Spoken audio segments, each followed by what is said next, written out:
आज हम सभी नैतिक मूल्यानि पाठ पढ़ेंगे। तृतीया पाठ है नीति संबंधी मूल्य। पहले परिचय पढ़ लेते हैं। उस क्रियाविधि को जिसके अनुसार मनुष्य अपने जीवन को सुचारू और सफलता से बिता सके नीति कहते हैं। नीति के मूल्यों को ही नैतिक मूल्य कहते हैं। नीति पर चलने से, उसका व्यवहार करने से जनता का, शासकों का तथा समस्त प्राणी मात्र का कल्याण होता है। कवियों तथा नीतिकारों ने कथाओं और श्लोकों के द्वारा नीति ग्रंथों की रचना की है।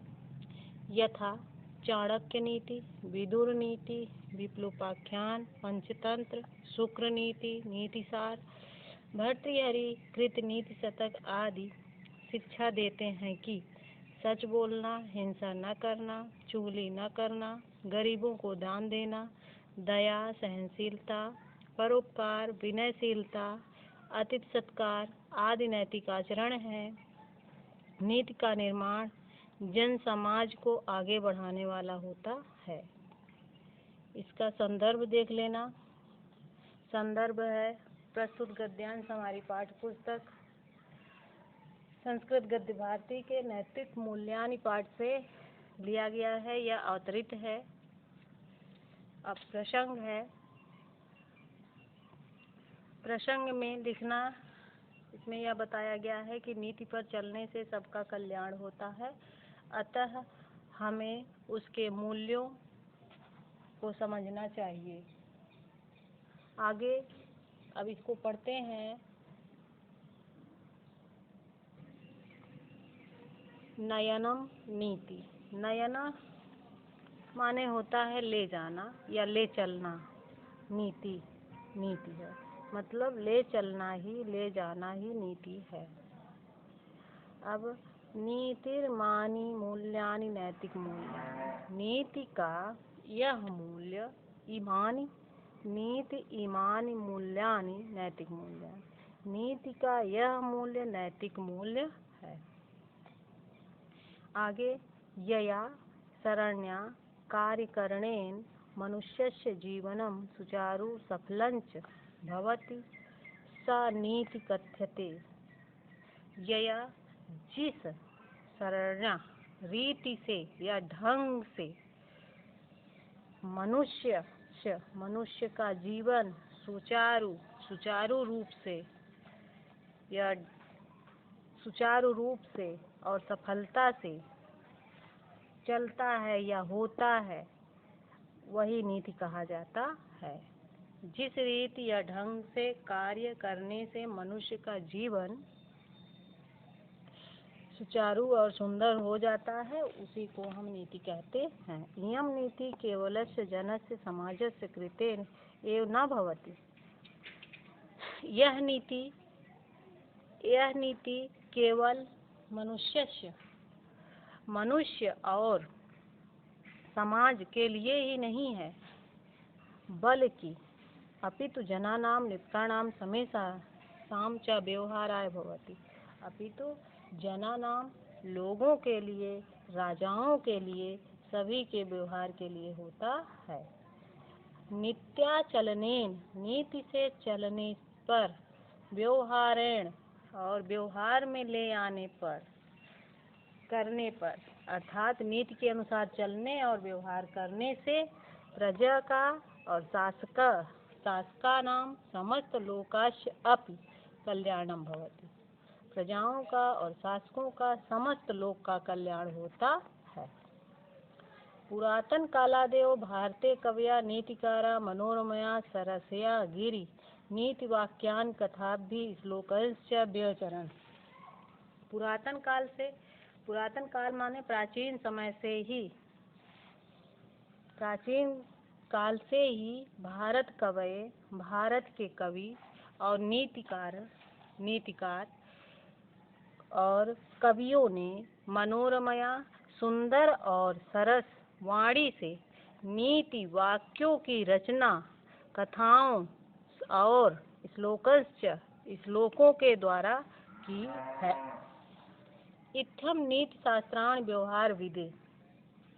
इत्थम इस प्रकार से, नीति शास्त्राण नीति शास्त्र और व्यवहार विधि व्यवहार ज्ञान के लिए कांता सम्मित उपदेश युजे बहु प्रेयसी के समान मधुर शब्दों में उपदेश देने के लिए बने हैं। यथा जैसे, यथा नहीं,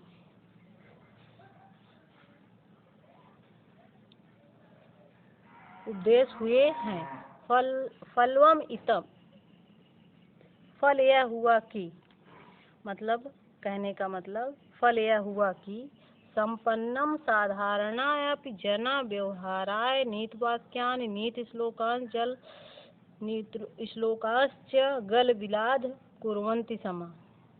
फल यह हुआ कि संपन्न लोग, साधारण लोग भी व्यवहार के लिए नीति वाक्यों को, नीति श्लोकांश, नीति वाक्यों और नीति श्लोकों को गलबिलाद माने होता है याद कर लिए थे, नीति श्लोकों को याद कर लिए थे। जैसे यथा चाणक्य नीति, विदुर नीति, विप्लोपाख्यान नीति, पंचतंत्र, शुक्र नीति, घटपरक द्वारा रचित नीति सार, सुंदर पांडेय द्वारा रचित नीति दृष्टिका, भल्लाट शतकम, भर्तृहरि कृत नीति शतक, भर्तृहरि द्वारा रचित नीति शतक, भल्लाट शतकम, दृष्टांत शतकम इत्यादि बहुत से नीति पुस्तक संस्कृत में उपलब्ध हैं। विचार माणे साहित्य आदिकालादेव सर्वेषु अपि राष्ट्रेषु अन्य अयम विश्वासः प्रचलिता आसीत्। विचार माणे साहित्य में विचार किए जाने पर आदिकालादेव, आदिकाल से ही सर्वेपि राष्ट्रेषु, सभी राष्ट्रों में अयम विश्वास प्रचलिता, यह विश्वास प्रचलित थी कि यदि काव्यस्य अन्येषु प्रयोजनेषु सत्यस्व अपि एक मुख्य प्रयोजनम नैतिक परितोष। नैतिक परितोष माने होता है संतोष। तो यह विश्वास प्रचलित था कि काव्य के अन्य प्रयोजनों के होने पर भी एक मुख्य प्रयोजन है नैतिक विकास, नैतिक संतोष। प्लेटो, अरस्तु, पेटर, होरस आदि सभी विचारकों ने काव्यों का मुख्य प्रयोजन नैतिक विकास स्वीकार किया है। आगे है नैतिक मूल्य व्यक्ति समाज की प्रतिष्ठा वर्धते। नैतिक मूल्य से व्यक्ति की सामाजिक प्रतिष्ठा बढ़ती है। मानव कल्याणाय नैतिकता आवश्यकी, मानव के कल्याण के लिए नैतिकता आवश्यक है। नैतिकता एवं व्यक्ति समाजस्य राष्ट्रस्य विश्वस्य कल्याणम कुरुते। नैतिकता से व्यक्ति की, समाज की और राष्ट्र की और विश्व का कल्याण होता है। नैतिकता आचरणेन मनुष्येषु त्याग, तप, विनय, सत्य, न्यायप्रियता एवं अन्य मानवीय गुण उत्पद्यन्ते। नैतिक आचरण से मनुष्य में त्याग, तप, विनय, सत्य, न्यायप्रियता एवं अन्य मानवीय गुण उत्पन्न होते हैं।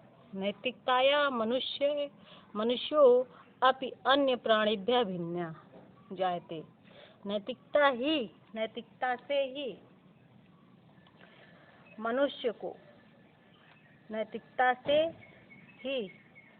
मनुष्य दूसरे प्राणियों से भिन्न हो जाता है।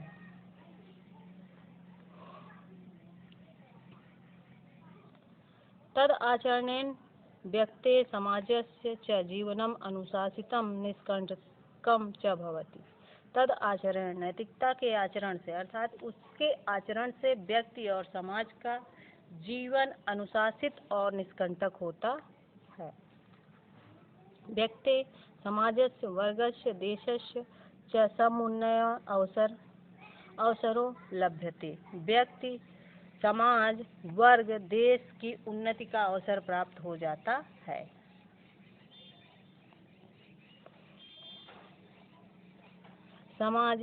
समाजः ईर्ष्या, द्वेष, छल, कलह आदि द्वेषेभ्यः मुक्तो भवति। और समाज इस नीति के कारण ईर्ष्या, द्वेष, छल, कलह आदि दोषों से मुक्त हो जाता है। अस्माकं सामाजिकः अंतर्राष्ट्रीयः सम्बन्धः नैतिकता आचरणेन दृढ़ः भवति। अस्माकं सामाजिक प्रतिष्ठा, हमारे सामाजिक और अंतर्राष्ट्रीय संबंध नैतिकता के आचरण से मजबूत होता है। अतः नैतिकता शब्द सच्चरितवाचक सुखमय मानव जीवना आधार। अतः नैतिकता शब्द सच्चरिता का वाचक सुखमय मानव जीवन का आधार है। इदं तु सम्यक् वक्तुं शक्यते यत् नैतिक आचरणस्य नैतिकतायाः मुख्य उद्देश्यस्य स्वस्य अन्यस्य कल्याणं भवति। इदं तु यह सम्यक वक्तुं, यह तो भली भांति कहा जा सकता है, यत् नैतिक आचरण और नैतिकता का मुख्य उद्देश्य नैतिक आचरणस्य नैतिकतास्य मुख्य उद्देश्यस्य स्वस्य अन्यस्य कल्याणं भवति। नैतिक आचरण से तथा नैतिकता का मुख्य उद्देश्य अपना और अन्य का कल्याण करता है या इससे कल्याण होता है। कदाचित् एवं अपि दृश्यते यत् परेषां कल्याणं कुर्वन् मनुष्यं स्वयं हानि अपि कुरुते। कदाचित यह देखने को मिलता है कि परेषां कल्याणं कुर्वन्, दूसरे का कल्याण करते हुए मनुष्य स्वयं हानिं कुरुते, अपना नुकसान या हानि कर लेता है। इस विधि से नैतिकता आचरण विशिष्ट महत्वपूर्ण च मन्यते। इस प्रकार का नैतिक आचरण विशिष्ट एवं महत्वपूर्ण माना जाता है। परेषां हितं नैतिकताया प्राणभूतं तत्वम्। दूसरों का हित करना ही नैतिकता का प्राणभूत तत्व है। इतना सभी बच्चे संदर्भ सहित प्रसंग लिख लेंगे और स्कूल आने पर दिखाएंगे।